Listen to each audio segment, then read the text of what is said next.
kopi akan menjadi salah satu fokus komoditas ekspor Kementerian Pertanian di 2019. Amerika dan Eropa jadi pasar ekspor terbesar.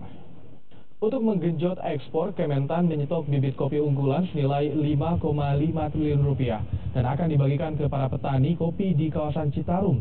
Targetnya bisa menggenjot produksi kopi dari rata-rata 0,7 ton menjadi 3,5 hingga 4 ton. Selain itu, Kementan mulai menyasar pasar kopi khas yang harga jualnya jauh lebih mahal. Jadi pada pasar-pasar tertentu yang untuk tujuan spesialty, ada juga binaan-binaan petani untuk memproduksi kopi yang spesialty dengan keragaman spesialty tadi.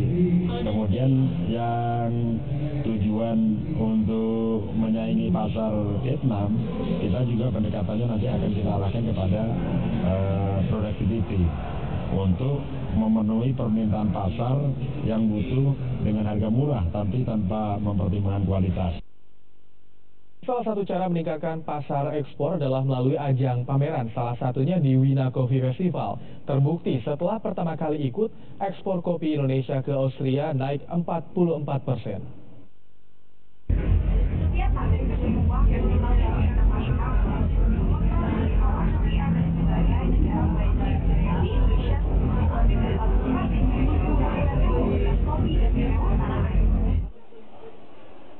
Indonesia masih jadi salah satu negara eksportir kopi terbesar di dunia.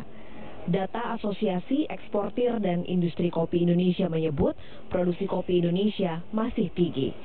Indonesia bisa memproduksi 630.000 ton kopi per tahun. Dari situ yang berkualitas ekspor mencapai 450.000 ton, sisanya untuk konsumsi dalam negeri. Pameran jadi peluang untuk memperluas pasar, salah satunya di Vienna Coffee Festival. Kopi Indonesia sendiri sudah masuk pasar Austria, namun sejauh ini baru kopi Sumatera, Aceh, dan Bali yang paling banyak ditemui. Artinya masih besar peluang untuk memperkenalkan kopi Indonesia dengan varian berbeda. Tahun ini Indonesia menawarkan kopi dari beberapa daerah baru seperti Ijen, Toraja, Manggarai, Trawas, Garut, dan Papua. Austria jadi pasar menarik, apalagi konsumsi kopi Austria menempati urutan ke-12 tertinggi di dunia dengan jumlah konsumsi 6,1 kg per kapita per tahun. Urutan pertama adalah Finlandia dengan konsumsi 12 kg kopi per kapita per tahun, sementara konsumsi kopi Indonesia terbilang rendah, 0,5 kg per tahun, masih berada di bawah konsumsi kopi Jepang. Harga kopi Indonesia pun terbilang tinggi. Untuk varian seperti kopi Toraja bisa mencapai 180 euro per kilogram, jauh di atas rata-rata pasaran specialty kopi Austria dengan kisaran harga 40 hingga 60 euro per kilogram.